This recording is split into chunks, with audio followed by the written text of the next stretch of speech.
Hi everybody, welcome to Commercial Patterns and Garment Basics. My name is Christina and I'm going to be your instructor. I've been teaching at Fancy Tiger for a really long time and I'm very used to teaching in-person classes. This video thing's a little new to me, so please bear with me. I'm kind of a newbie at it, so hopefully it's all clear, and this is the reason why we schedule a Zoom call too, so you can get any clarifications that you want.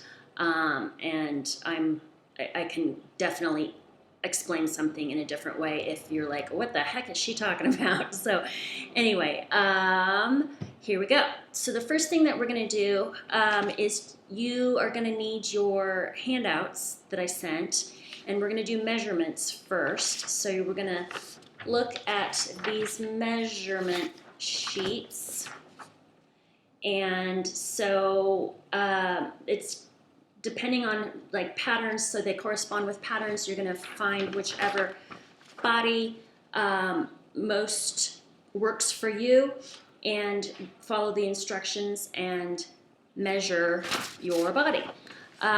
Also, I've included behind each measurement sheet, so if you're going with this body, you're going to use that measurement sheet, and then if you're going with this body, you're going to use that measurement sheet. There are fewer ones for this body. So just a few notes about measuring. I'm just going to let you read the instructions and go for it. This body measurement has some measurements listed that you definitely don't have to do all of those. If you'll notice in the top half, right under it says how to measure. It says measure with tape held closely to but not tightly against the body, following the instructions below and the guidelines on the figures at left. The red lines indicate measurements that generally appear on pattern envelopes. Blue lines are optional measurements you may take to achieve a perfect fit.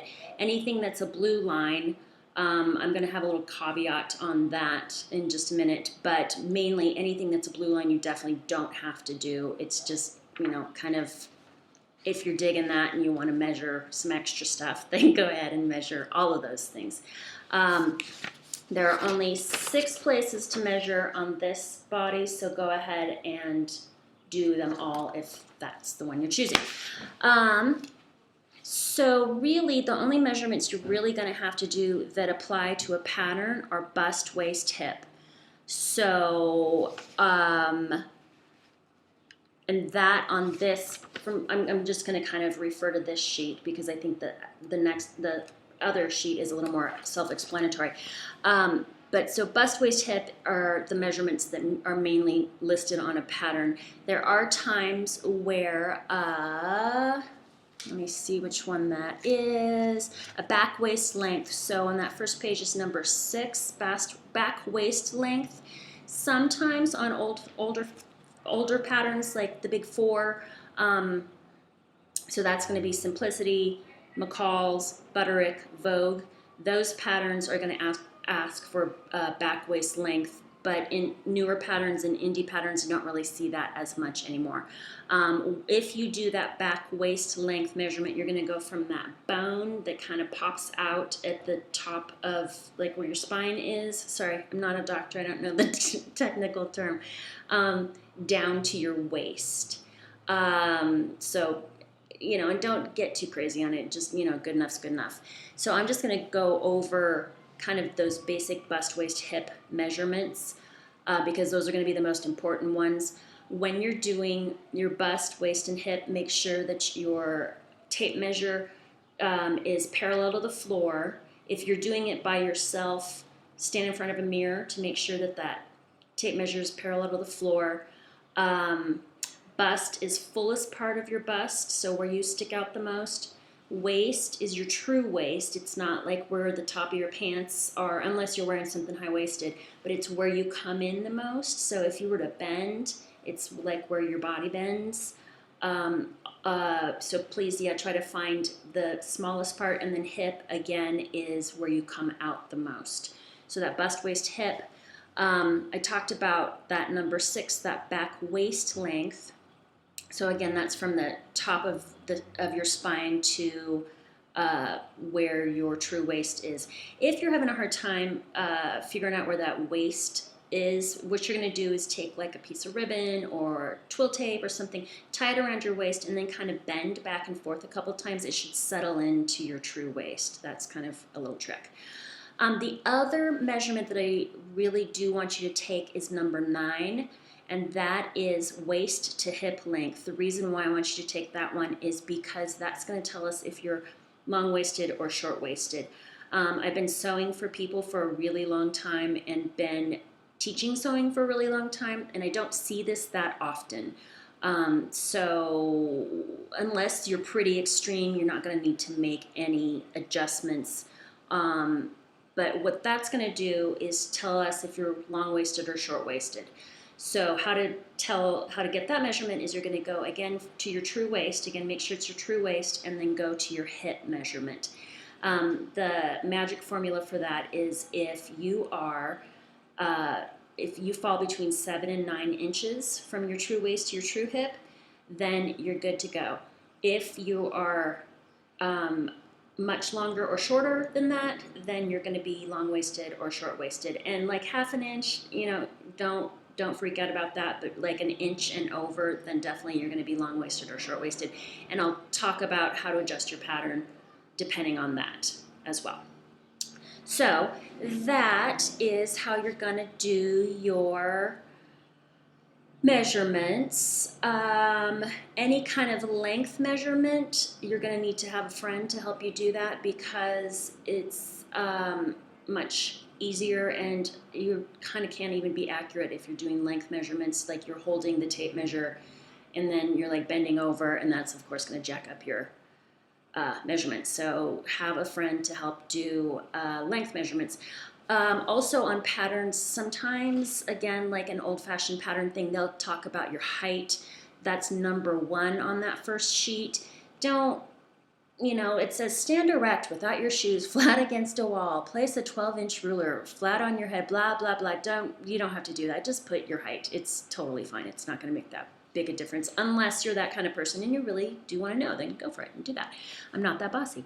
Okay, so that is kind of the bullet points on measuring for this one. So there's the measurements if you want to mark those down just to have for future reference. On this one, you are going to do a neck, so around the fullest part of the neck at the base. I feel like the description it's pretty self-explanatory. Chest, around the chest, just under the arms and across the shoulder blades. Sleeve, I wouldn't worry about that too much, but that's from the center back of the neck across the shoulder and down the arm to the wrist. I wouldn't do that one unless you had a buddy and you wanted to do that one. Waist, around the narrowest part of your waist, so same thing. Hip, around the widest part of your hip. And the inseam, now that's something you're definitely going to need to have a buddy help you with. It's from the crotch to the ankle bone on the inside of the leg. So go ahead and mark those down. So you have those for reference for when you need to figure out stuff for a pattern. So that is the quick and dirty of measurements. Usually in our class, we kind of spend a time measuring and buddying up with that, but since we're virtual, kind of can't do that. So please don't hesitate to ask me questions about measurements when we meet via Zoom.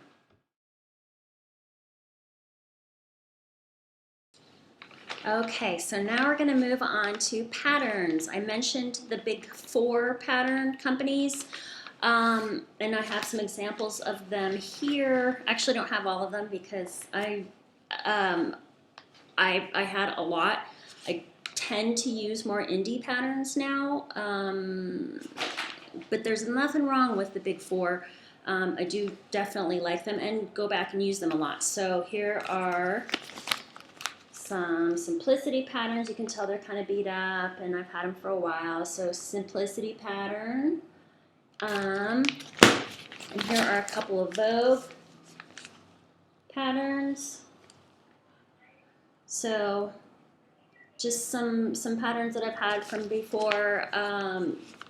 in the world of patterns, kind of like shapes are shapes. So if you find the silhouette that you like, just go for it, because really nobody's really created any kind of totally new silhouettes in a really long time. So if you have a dress silhouette like that already, and you go and find that same silhouette in an indie pattern, just stick with what you got, because it's going to be pretty much the same thing.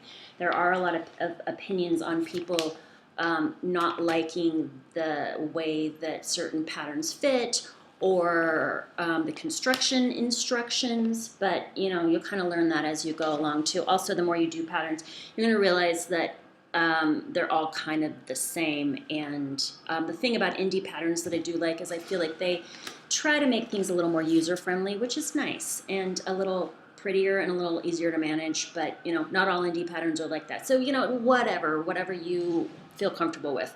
Some indie patterns that I like are, I like Grain Line quite a bit. So there's Grain Line Studio.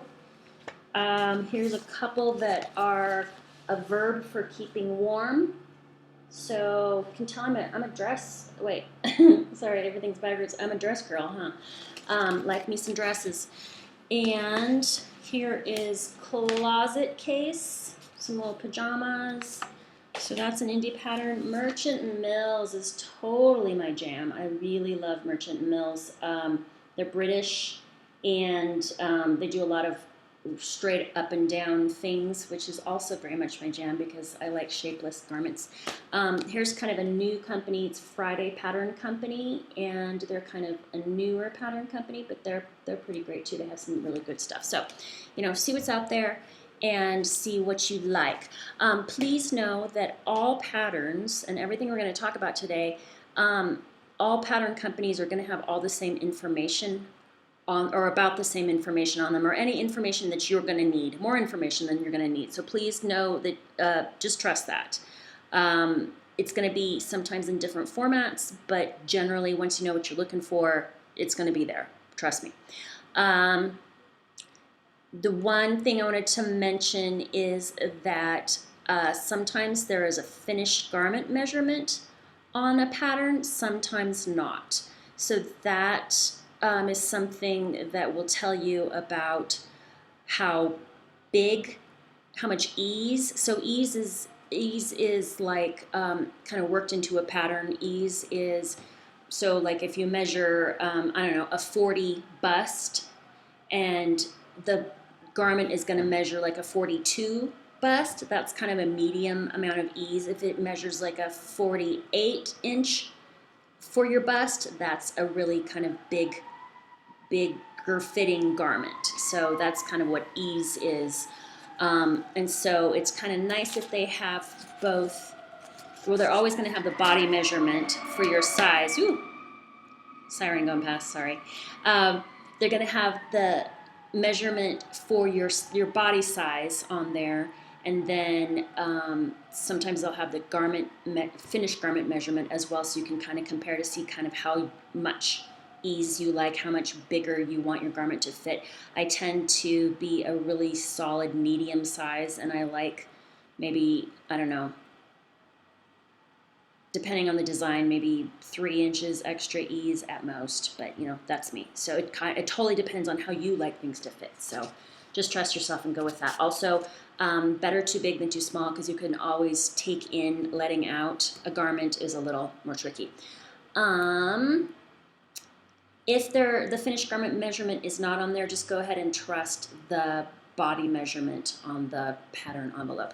The other handouts that I gave you, we're going to start looking at, and I'm going to just show you that I come from this book.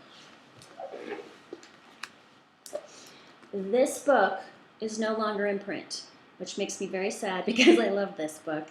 When I would teach Sewing 101 a lot, I would always tell people to get this book because I love the way she talks about, she just describes things in a really nice way. So it's Sew Everything Workshop by Diana Rupp.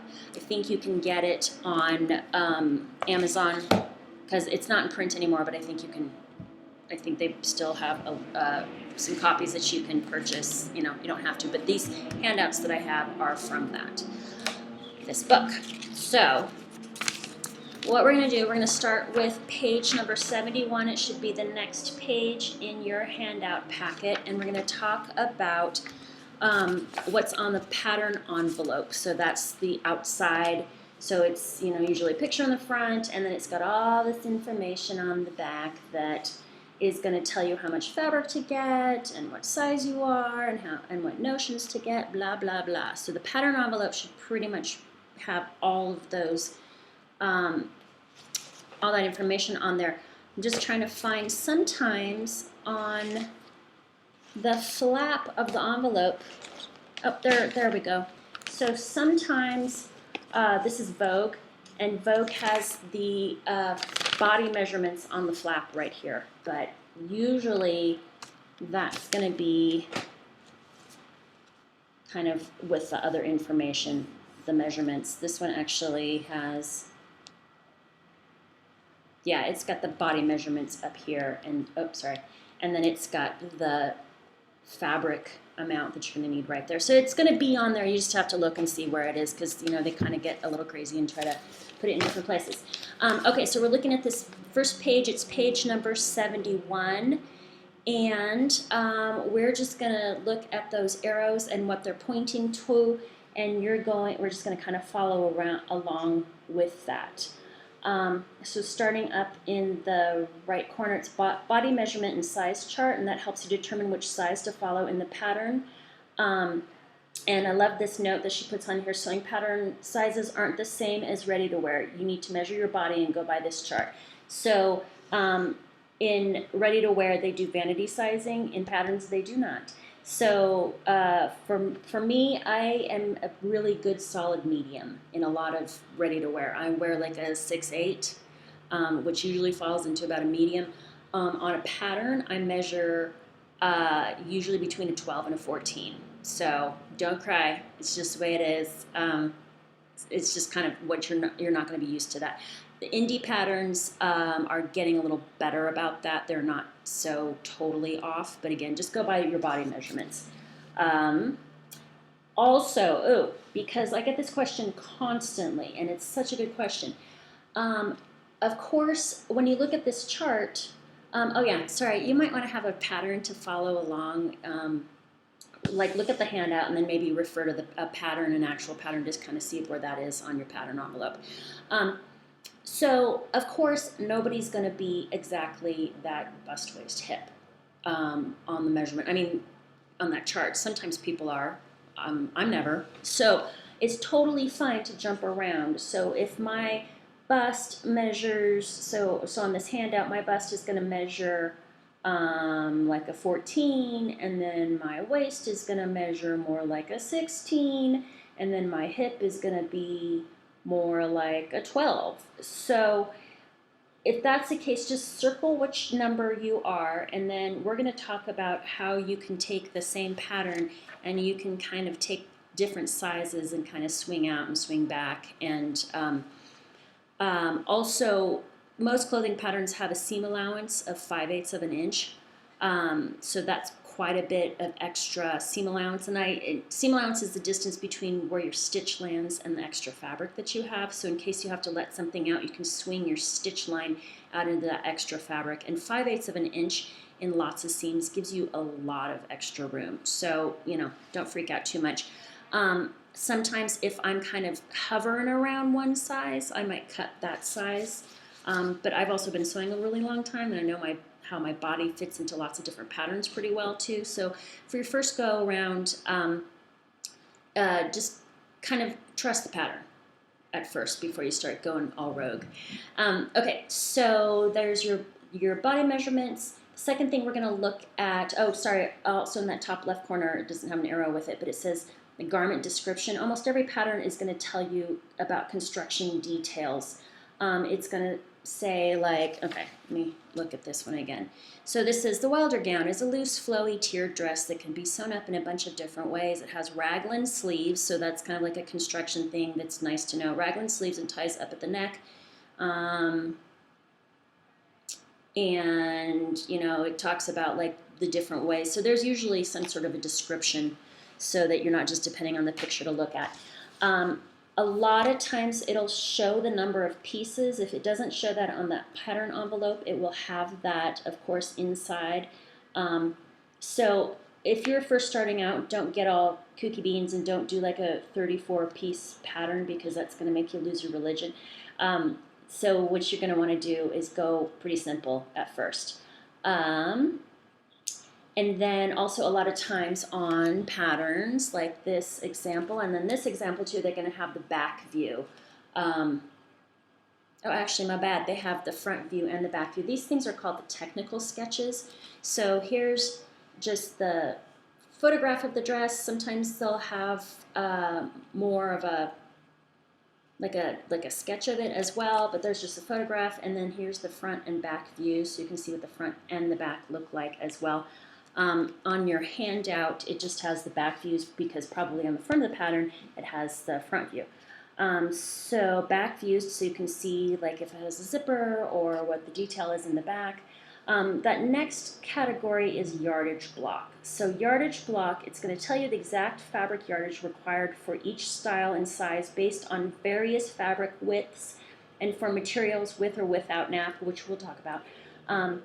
So you're going to find your size and the bolt width and see where they intersect on this chart. That's the amount of fabric that you buy. And interfacing, which we'll talk about in a minute too. Okay, so fabric usually comes in basically 3 different widths. And this is, don't quote me on this completely. But, okay, so usually if something's on a bolt, so it's like wound onto like one of those big cardboard things, that's going to be 44 to 45 inches wide. So that's kind of usually the most narrow you're going to get fabric. So that's 44 to 45 inches wide. Oh, if you look at the handout, they have the 2 different fabric widths is 45 inches and 60 inches.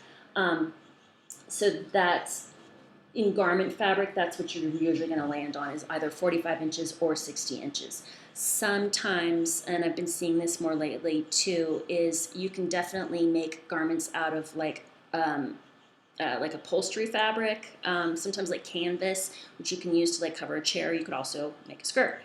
So sometimes those are like 58 inches or 54 inches, I believe. Any kind of, I know at Fancy Tiger we have a conversion chart for all those things, also that is on your phone, but generally we're going to hover around 45 to 60 inches. So what you're going to do is look at your measurements to find your size, and then, so if on this handout, I am a size 14, so that's at the top, and then I'm going to I want to do view B for this pattern on the handout. I'm using 45-inch fabric, so I'm going to get 3 yards. So take a peek at that on your handout, and then also take a peek at your pattern that you have to kind of figure that out too. So it's going to be, all that information is going to be in there. And again, if you're really having a hard time figuring that out on your pattern, when we Zoom, I'm happy to answer all that. So that's where your yardage is going to be. Interfacing, which we're going to talk about in a little while, is considered like a notion. Sometimes it's listed in with your notions, interfacing, and then sometimes it's also, or it's listed in with your fabric. So on our handout, where it says B, C interfacing, 1/4 yard of 22-inch to 25-inch lightweight fusible. So interfacing comes in fusible or non-fusible. What that is it puts an extra layer of fabric in your garment. So if you have a collar or something, you want that collar to be nice and crisp and not kind of just floppy. So to make it crisp, you're going to put in another layer of fabric, and that's interfacing. So the fusible have these like little glue dots on one side, so if you just feel it, you can feel like these like glue bumps. So what happens is you're going to put that onto the wrong side of your fabric and iron it, and those glue dots are going to melt and fuse to your fabric. So that's how fusible works. Not all fabrics like fusible interfacing. Like if you're doing like a really drapey, beautiful silk, like a silk charmeuse or something, please don't use fusible interfacing because it'll bubble. So you're going to use sew-in interfacing, and that way you're actually going to attach it by just sewing it to the pattern or the fabric piece right along the edges. Fusible's a little nicer. It's just a little quicker. So it'll tell you fusible or non-fusible, and also your fabric. So anything that's really drapey, don't use fusible. Anything like a quilt weight cotton, a linen, most things can tackle fusible. If you're not quite sure, take a little piece and just test it out, and just make sure that when you iron it, it doesn't bubble. So that is interfacing, and we'll kind of touch on that in a little while as well.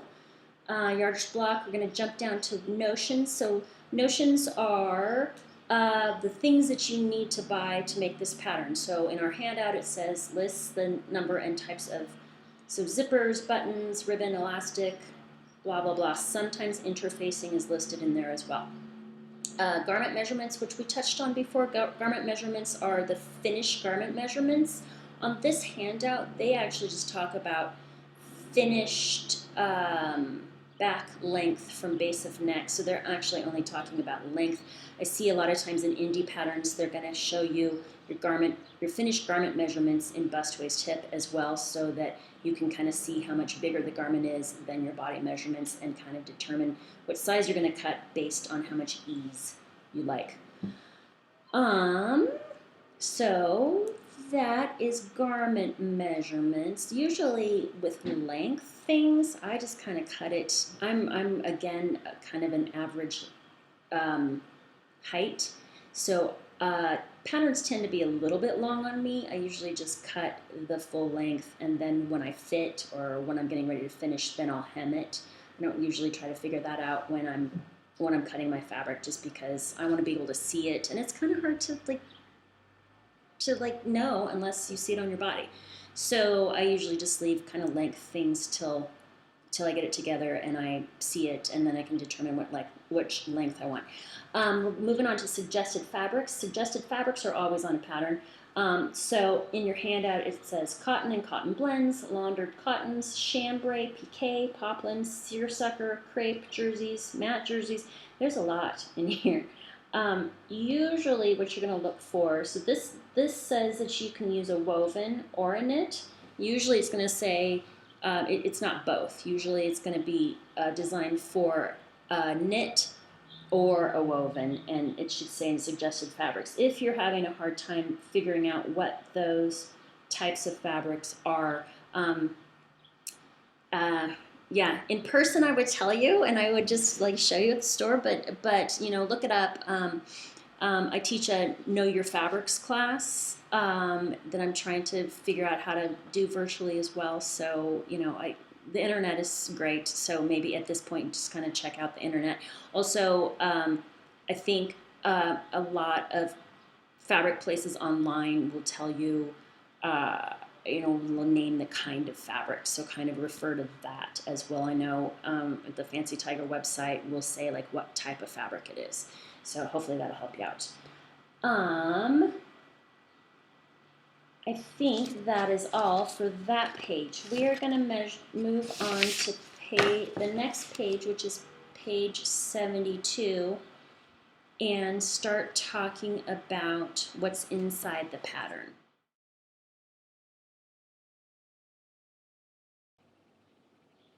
Okay, before I forget, I have a little piece of interfacing just to show you. I wish you could touch it, but you can't.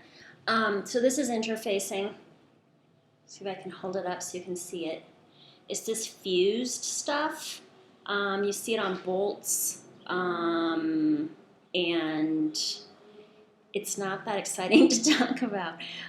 So this interfacing is fusible. It's got the glue dots on the one side, and it's kind of smooth on the other side. So that's just kind of, I thought maybe to show you a little bit of interfacing. That's what interfacing is, just so that you have a visual on that. Okay, moving on. We're going to look at this page 72. We're going to be on this handout page right there. And again, go ahead and open your pattern up and follow along with your pattern, just because I feel like it's going to be a little easier to understand if you're kind of having two sources of reference. Okay, so we're going to talk about the anatomy of a pattern, and inside of a pattern, just because this is right here, I'm going to grab it one more time, is, so pattern envelope's got all my information on it, how much fabric to get, blah, blah, blah. And then when you open this sucker up, this is really nicely, prettily packaged. So these are my instructions. It's another little booklet inside, which a lot of indie pattern companies are doing. Has a little booklet versus if you do one of the big four, these always have these folded up sheets in them that freak everybody out. It's a little more unwieldy, but that's how your instructions are going to come on some patterns. But it's, again, all the information is there that you are going to need. So got to trust that, because they really, really are trying to help you, believe it or not. Even if it seems like it's a total, like it can never understand what they're talking about. They're trying really hard. They really are. Okay, so that's the guts of it. Also in this one, there's my little tissue paper folded up with my pattern on it. So that's the guts of a pattern, are going to be your instructions and your pattern pieces. We are going to talk about what is on each pattern piece. I am also going to talk about at some point pretty soon here tracing your pattern, so you can use your actual pattern pieces as your pattern, or you can trace your pattern if you want to save your sizes, but we'll talk about that in just a little bit. Okay, so what's on a pattern piece is all this information that you're going to need. And if you want to take a peek at this next sheet in your handout, looks like that. This is not from that great book. This is from an old sewing book that I had. So if you look at that, you're going to see just kind of, that's a pattern piece. And it's showing you what's labeled on each pattern piece, so that you're going to know which pattern piece you need, and the instructions of how many to cut and how it goes together with the other pattern pieces. So before we move on to just that sheet, we're going to talk a little bit about this first one.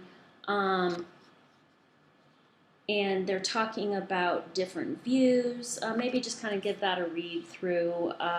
It's kind of basically what I said. It's like the pattern pieces versus the instructions on there. In the little box at the bottom, I'd like to mention, it says using vintage patterns.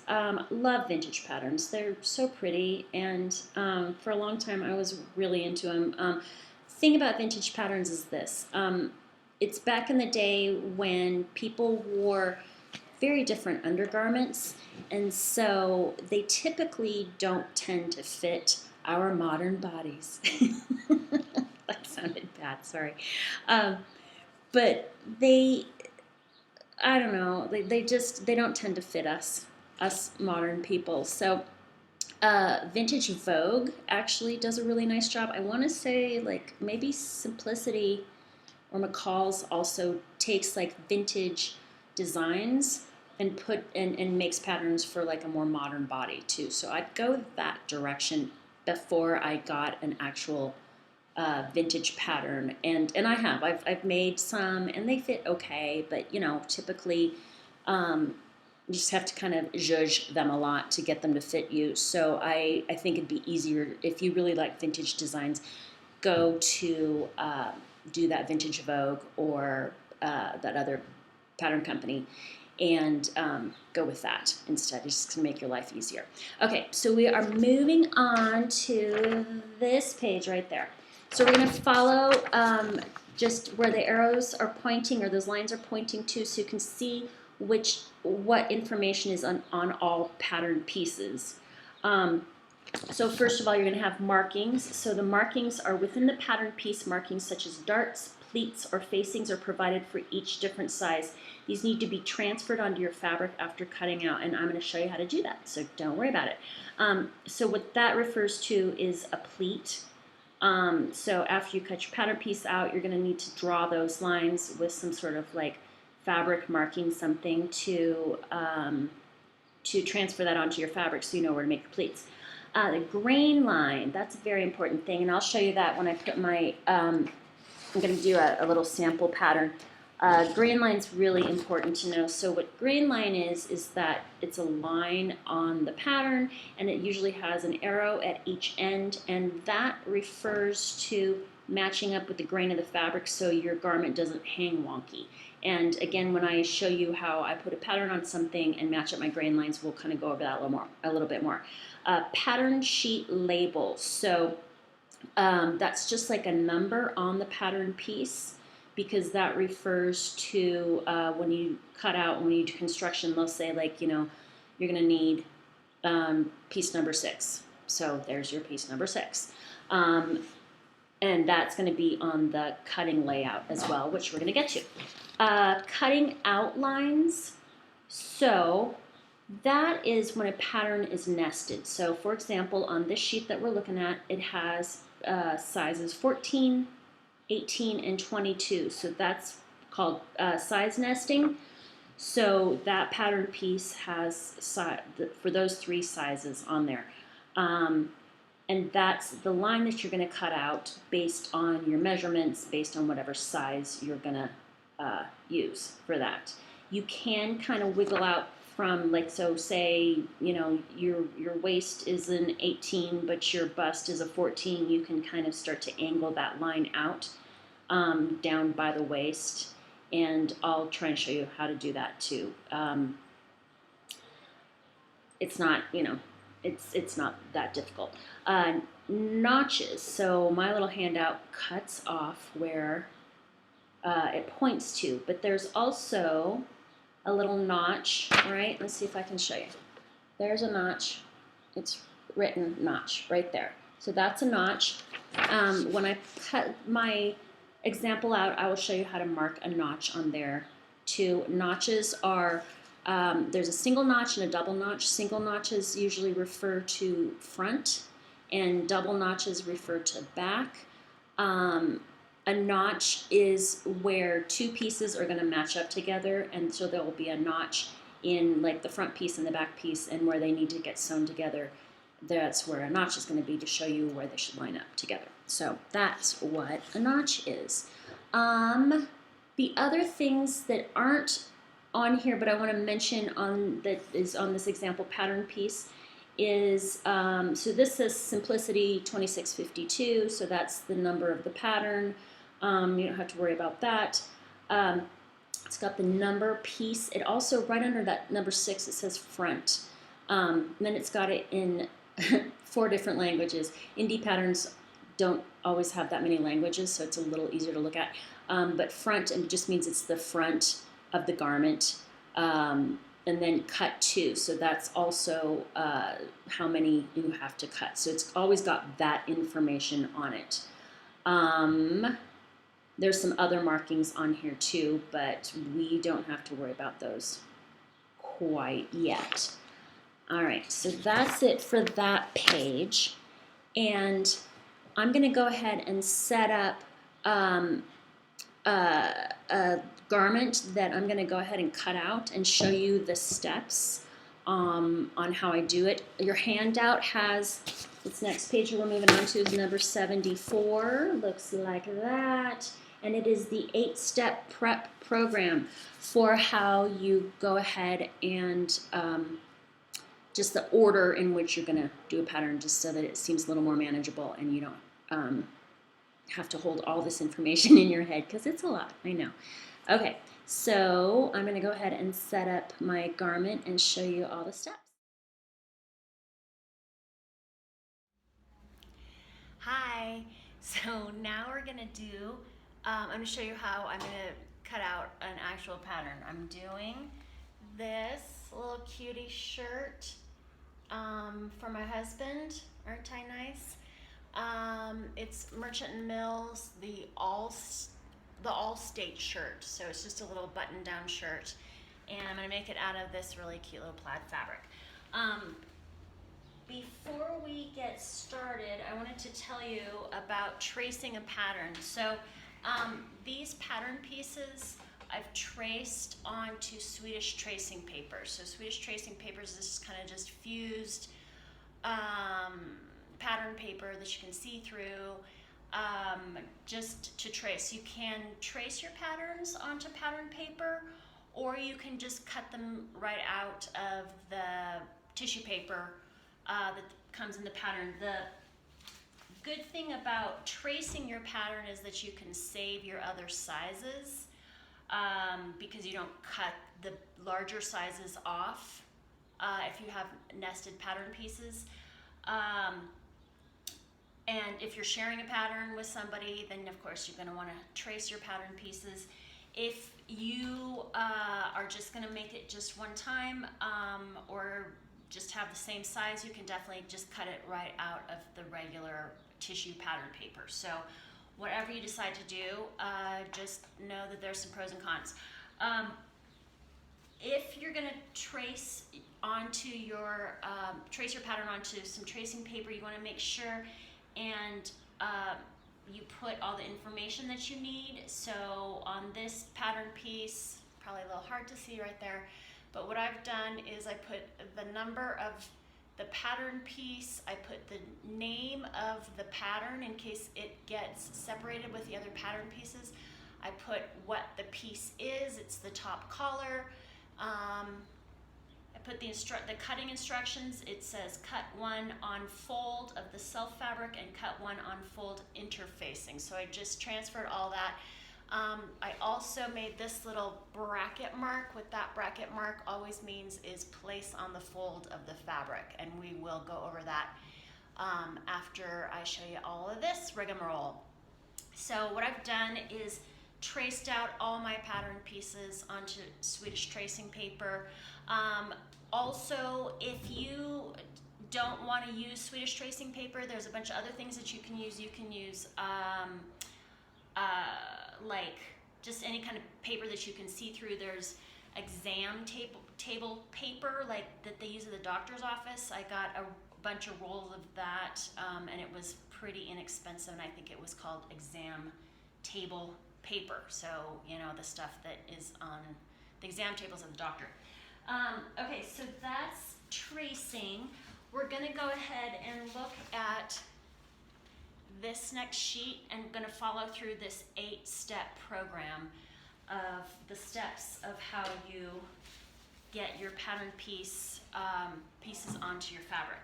So we're just gonna go through here. So the first one is we're gonna pre-wash and iron the fabric. So I highly recommend anything that you, when you make a garment, please pre-wash and dry your fabric. I'm gonna show you a trick, something that I do. In the instructions, she talks about pinking the raw edge, but what I like to do is, let's see if I can have you see that. I clip a little corner off of all the raw edges. So here's a raw edge, and I just clip the corner, and do that on the other end. What that does is when you wash it, put it in the washing machine, it helps to prevent it from fraying in the washing machine, just because it has a hard time getting a new thread and starting to fray. So I usually just clip the little corners off, just, you know, maybe about an inch or so, and you don't end up losing fabric.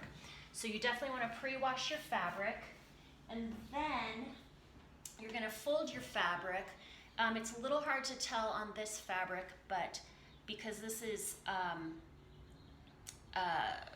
not printed, there's not like a right and a wrong side necessarily.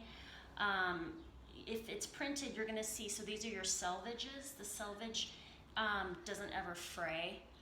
And so these are your selvages, and it's just like the ends of the fabric when they weave it. so that doesn't fray. And a lot of times on a printed fabric, you'll have like a white strip and it'll have some like words on it. It'll tell you like who made this fabric and what colors are in it and blah, blah, blah. Since this is a yarn dye fabric and they don't have that information on here. So, but just know that the long edges are called your selvages. And generally, almost always when you cut a garment, you're going to fold your fabric this way. I teach a lot of kids classes, so I call this fold knit hot dog. So you're gonna fold your fabric hot dog and have, so there's my folded edge and here's my selvages right there. And also, I suppose this could be a little more ironed, but you know, good enough's good enough. She says to iron your fabric, and you just want to make sure that you don't have any like lumps and bumps in there. So when I pin my pattern pieces down, I'll make sure that I don't have any lumps in there, so it doesn't mess up my cutting. So you're going to pre-wash and iron your fabric. You always want to pre-wash your fabric and treat it how you're going to treat the garment. So just be aware of that however you're going to treat the garment, you're going to do that to the fabric before you make anything out of it. Next thing is you're going to study the pattern. So I've already kind of done that, but what I would do is get my little pattern envelope out and get my instructions out and open these all up and just take a peek and make sure that I know what I need. Right here it tells me what pattern pieces I need, so I'll hold this up so you can see. It says 8 pattern pieces, and so I need front, back, yoke, sleeve, top collar, under collar, pocket, and inner facing, and that tells me what the number of those pieces, what pattern piece is which piece for the shirt. So I'm going to look at that. I'm also going to take a peek at, this comes in super duper handy. So this is my cutting layout right here. So this is going to show me, depending on my fabric width, how I'm going to lay those pattern pieces on my fabric. So my fabric is a 45-inch wide fabric, so I'm going to use this cutting layout right there. For wider fabric, it'll show me how to lay those on there. So that information will always be in your instructions there too. So I'm going to kind of look at all those things. I might take a glance at the construction instructions too, just to make sure that I've got everything I need. And I have all the correct pieces, and just kind of take a peek and make sure that it's doable. Then you're, so that's step 2. So then you're going to prepare the pattern, and I already did that by tracing my pattern pieces. If you're just going to go ahead and cut out the actual pattern, you can just cut right through your pattern pieces. Usually what I do is just kind of rough cut them so that I separate the big pattern pieces from each other, and then I go ahead and cut out on my size that I want. She also says here that you should iron them. If that does help and you want to iron them, then definitely go ahead and do that, and just use like a low heat, no steam on that, just so you don't fry your pattern pieces. And then she says circle the layout. So I've already looked at my layout. I'm going to use this one here. So you're going to circle your layout and find your pattern pieces. And we already talked about that. And then she says if you have extra pattern pieces, put those away, because you know this thing does get really messy. So if you have extra ones, I don't know, it is kind of a good idea to put them away. And then iron the pieces flat, what we talked about. And then she says connect the dotted line. I don't do that because kind of when you cut them out, you've already kind of cut them out with the line that you needed to cut them out for your size. Unless you are switching sizes, then maybe you want to kind of use a highlighter or something just to make sure that you're cutting at the on the right line. Okay, so then you're going to fold the fabric and position the pattern pieces. We're going to talk just for a minute about right and wrong. Not what's right and what's wrong, but the right side from the wrong side. So again, I'm giving myself a little bit of a task because I can't tell the right side from the wrong side of my fabric because it's the same on both sides. If this were something printed, then it would be a lot easier to tell.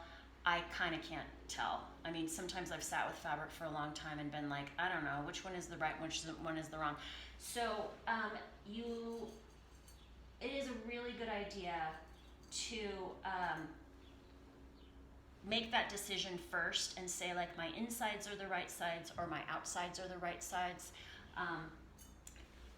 just so that after you cut it, you kind of know, because you're going to be making a mirror image with the garment, and you don't want to have two left fronts or two right fronts, because that's going to kind of mess things up. So you want to make sure that you know the rights and the wrongs. Usually what I do is, after I cut all my pattern pieces out, I'll stick a pin on the right side of the fabric until I get far enough in my construction that I don't need that pin anymore. I've seen people take chalk and write like a W or an R on their right side or wrong side. So just however you need to distinguish the difference between the right and the wrong, I would definitely recommend doing that.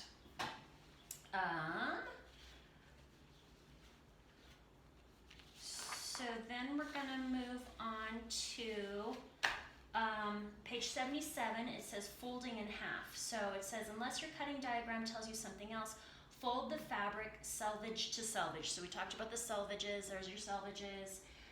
Right sides together. That's kind of you don't necessarily have to have your right sides together. I'm not a purist, probably, as you can tell by now, so you can do wrong sides together too. It's a little more purist to have your right sides together, but I don't really go one way or the other. And then you also want to make sure things lay pretty flat too. So sometimes you have to wrestle your fabric into submission, but it's worth taking the time to do that. So I would definitely recommend doing that. Then you're going to put your pieces down, and again you're going to go back to, so I'm going to look at my cutting layout. This is my layout that I'm going to refer to as I put my pieces down. So I'm just going to fold that so it's a little more manageable. Get these things out of the way. And what's really important to look at is, so again, I'm going to refer to this bracket. Let's see. Oh yeah, so this bracket right here, that's place on fold. That's really, really important. So that's my collar piece, and I want to cut one on the fold. So here's my folded side, and I'm gonna scoochy so you guys can see this. And I'm gonna just lay my pattern pieces down. So that's on the fold. And the next one I need is the front. So I'm gonna lay that down. And I scooch them together pretty close, just so I'm not wasting fabric. Now, one thing that I'm gonna do now that I'm just thinking about it, so I don't know if you guys can see or not, but this is my grain line. I have a plaid fabric, so it's kind of nice because I can just line my grain line up with one of the plaid marks if I didn't have a plaid fabric. So my grain line goes all the way from here to there. If I didn't have a plaid or a stripe, I would have to measure my grain line. So how you measure your grain line is this, because you want to make sure that your grain line is parallel with your selvage. This is the lengthwise grain. So I'm going to slide a pin at one end of my grain line, just like that. And then I'm going to take my tape measure, and I'm going to measure from the fold to my grain line, and that's almost exactly 12 inches. I want to also make sure that from the fold to this end of the grain line, it's also 12 inches. Because that way, this will be on grains. So I measure the one end and then the other end, and I slide some pins in there so it doesn't shift around. Anything that's on the fold like that is good, and you don't have to measure grain line because you just line it right up with the fold. So then I'm going to continue to lay my pieces on, just like the cutting layout tells me to. Sometimes, if you don't have enough fabric, you can get creative with this, but for in the beginning, maybe just make sure that you're doing it like the layout says. And my sleeve goes down here. So I'm just gonna lay them on here first, and then I'm gonna pin. So I'm just gonna stop there for the sake of the video. I'm not gonna lay them all on. But so now that all my pieces are on and my grain lines are lined up, I'm gonna go ahead and pin, and I like to just pin in the corners. If you have a long edge like this, maybe like, you know, hand width away is good. When you pin, you want to make sure that you're not pinning this way so that the pin is kind of hanging out on the fabric, because I'm going to want to cut through that, and I can't cut through a pin. So make your pins parallel with the edges of your pattern pieces, just like that. So I would go ahead and pin everything on, just like that, and get everything all good to go. And oh, also she mentions too, don't let the fabric hang off the end of the table, which I'm doing because this is my dining room table.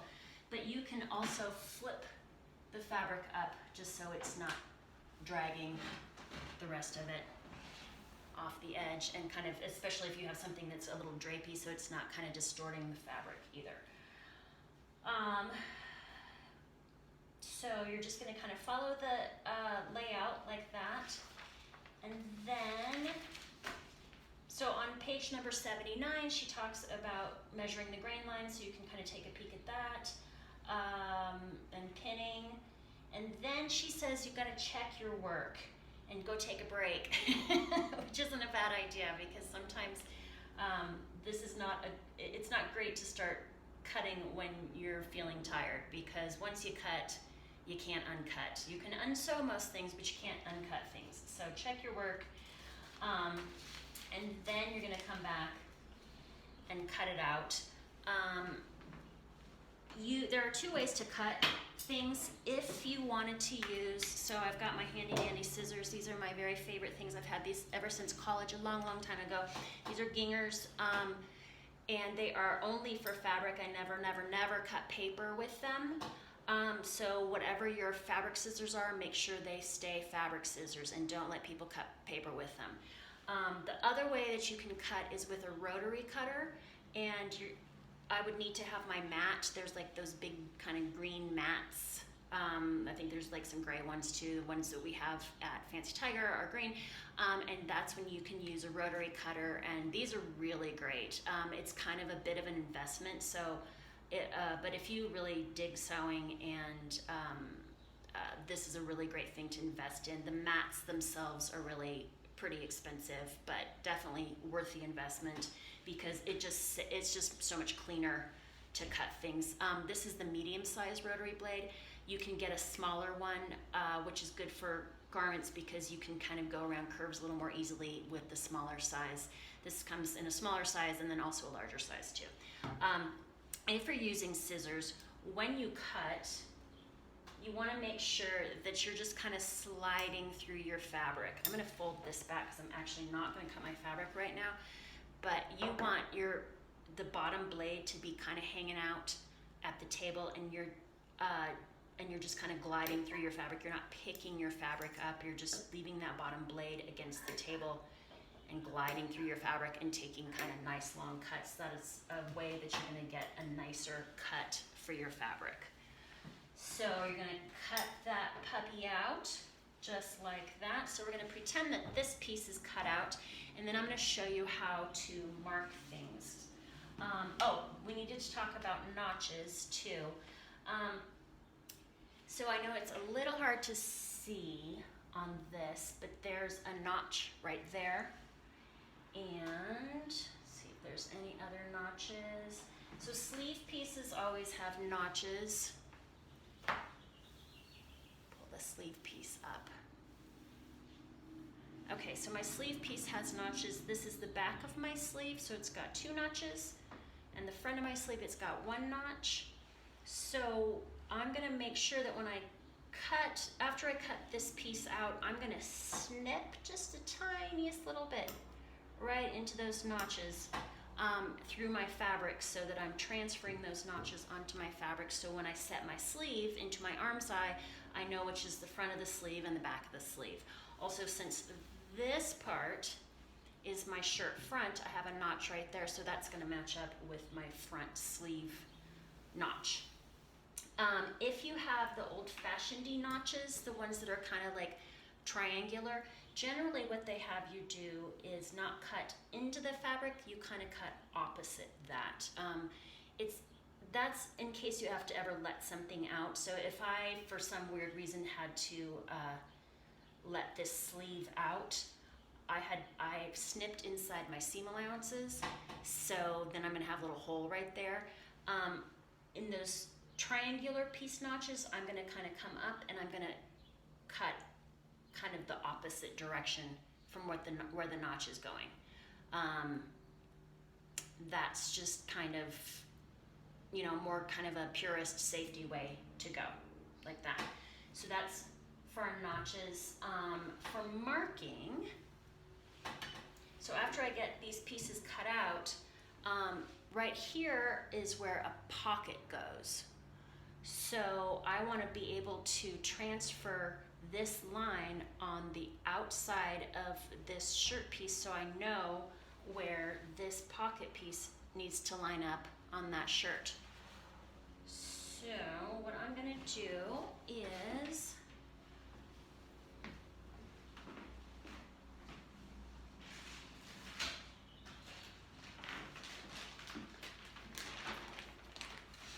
these are all different kinds of ways that you can mark things.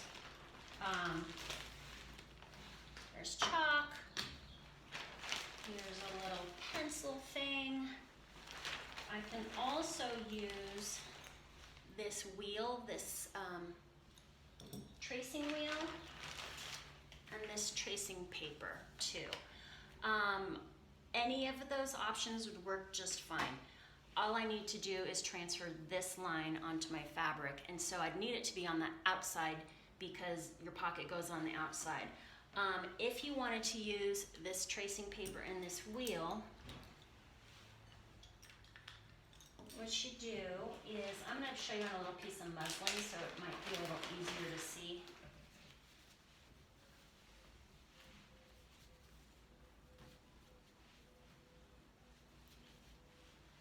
So I'm going to take this paper is kind of chalky. This is wax free. Sometimes it's a little waxy too, but this stuff, it comes in a bunch of different colors, just depending on what's going to show up best on your fabric. There's some blue.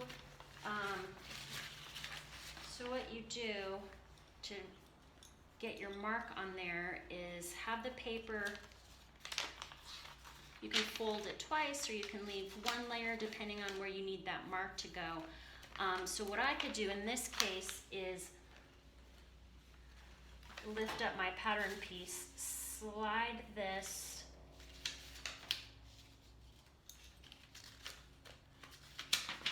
so that the colored side is down on my fabric, and then all I'm going to do is take my wheel and just trace that mark right there. So that's going to put that mark here. So you can use that, or this is kind of my preferred way, and this is what she says in the book too. Oh, I was going to show you that on that piece of muslin, right?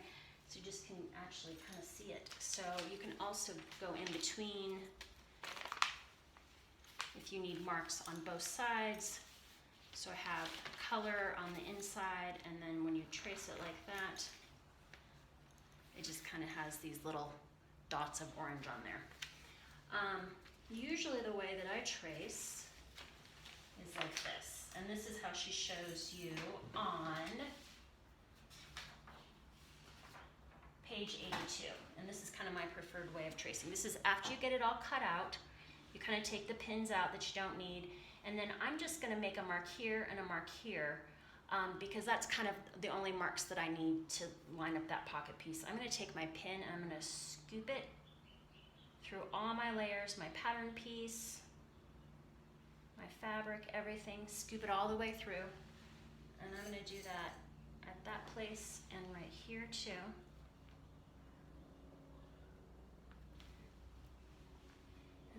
these out because I need to get in there. And this is, of course, after things are cut out. I'm going to use probably some yellow chalk, because hopefully yellow will show up on this.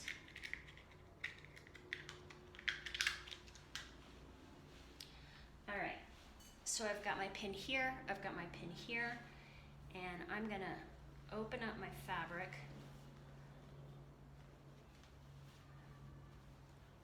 And that's where those layers are pinned together, and I'm going to take my chalk and I'm just going to chalk where that pin mark is. So my chalk ends up right there. Take that one out and do the other side. And just kind of chalk on both sides of the pin. That way that chalk mark will stay on there.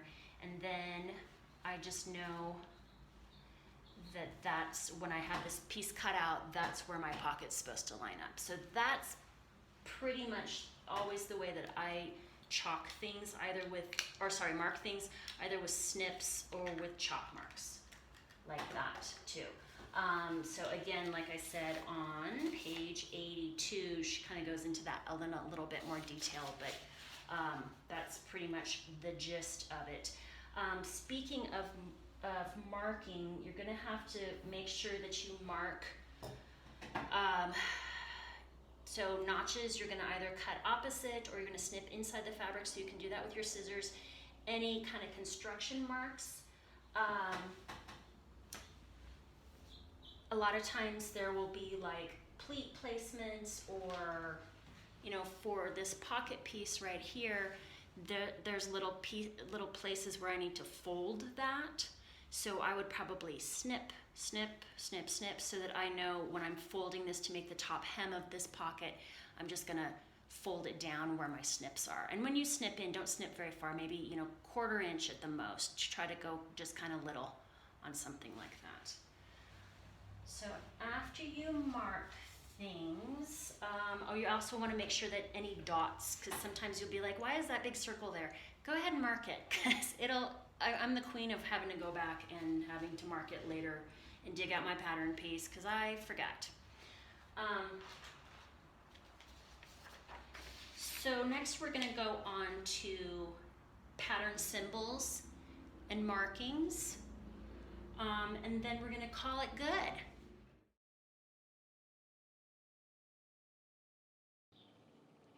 All right, so that's about it. The last thing that we're going to talk about is this very last page, layout and cutting, and it's got these pattern symbols and markings that we're just going to go over real quick. So the first one is cutting lines, and that's something that you don't need to necessarily pay a huge lot of attention to, because it's kind of obvious which size you're going to be cutting on. The pattern tries to put like different like dash lines or dotted lines so that you can try your best to follow. Sometimes the lines, sometimes they nest like, 20 sizes together, and it's a little tricky to find, but you can do it. Sometimes I struggle with that too. The next one is place on fold bracket. So I mentioned that when we were doing the shirt, and just make sure that you really pay attention to that. Place it on the fold. And the reason for that is so that you're only cutting half of something. It's going to open up and be the whole front or the whole back, or usually it's a front and a back or a collar or something like that. So I've had people cut it and then cut the fold. Don't cut the fold after that. So there's a reason why they have you do that. So just leave it on the fold so it opens up to a hole. Grain lines. So yeah, grain line we kind of touched on a little bit. So if your grain line is parallel to your selvage, that's lengthwise grain. If it's perpendicular, it's crosswise grain. Generally, almost all garments are cut parallel with the lengthwise grain. It's kind of a stronger grain line.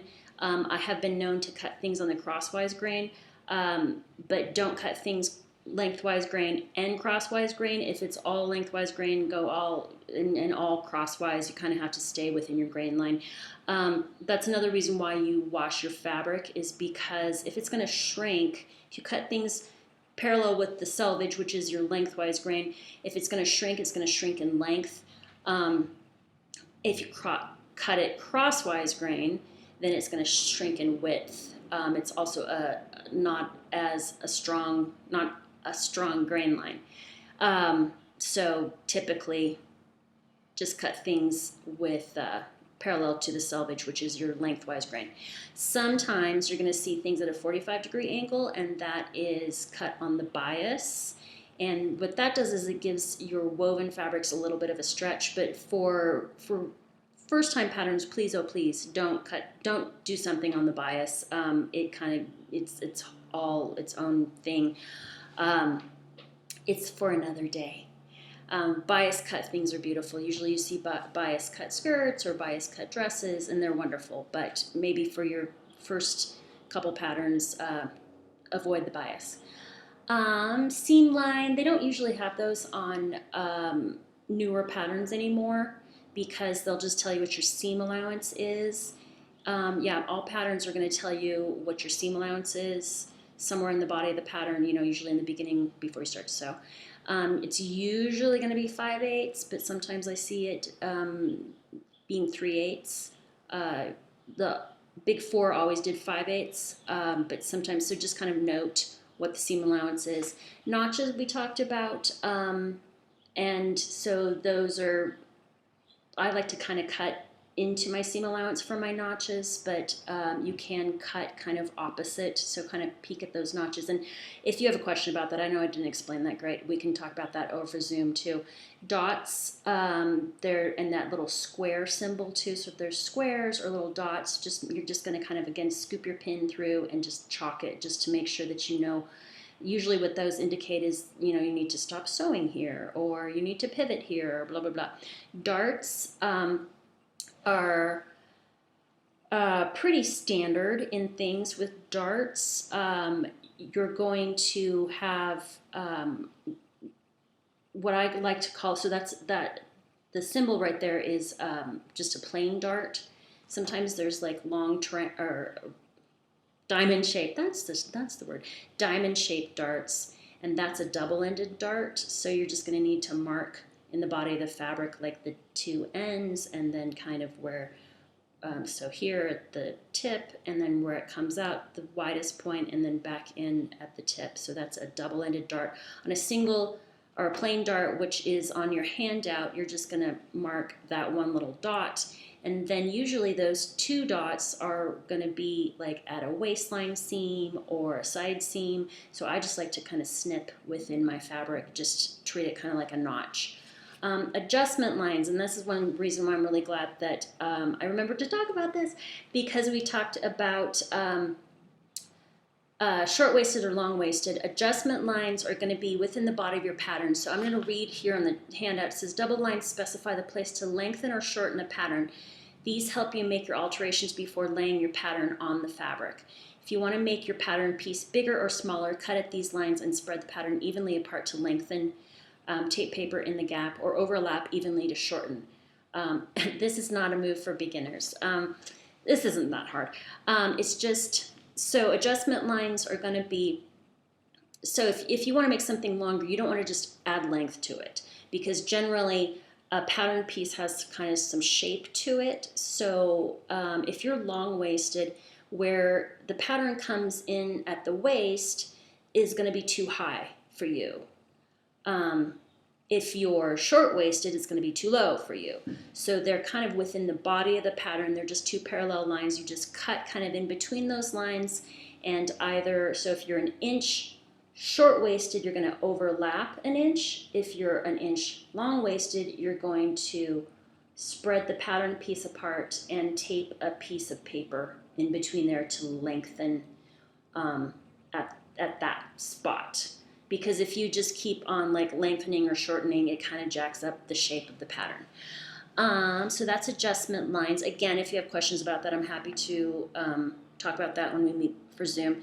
hem line. A lot of times patterns will have a suggested hem line, and I don't know, I kind of like to put whatever hem that I want to put in there. I would recommend, so if they say like turn up half an inch and then turn up 2 inches, then please go ahead and do that, because that's a good hem depth for that garment. But I'm not going to hem it where they want me to hem it. I'm going to hem it where I want to hem it. Button and buttonhole placement marks, that's kind of handy too if you're doing like a shirt or something like that. They'll say in the notions like, get 7 half-inch buttons. Maybe I want to do 3/4 inch buttons. So I take that as a suggestion, but it does kind of help in the end to show you where your buttons are going to go. I think, is that it? Solid horizontal lines indicate buttonholes. So yeah, there's like buttonholes and button placement. You don't necessarily have to mark all those unless you really feel like you want to. That can totally be done after you get your garment finished and you buy your buttons. Okay, that's a lot, I know. Please don't feel like you have to absorb all that information all at once. Just kind of get a pattern and get going. And if you have any time in between and you have questions about a specific thing on your pattern, please feel free to, we can talk about that at Zoom. I look forward to meeting you guys in person when we have our Zoom call, and bring your questions. All right, thanks so much for joining us.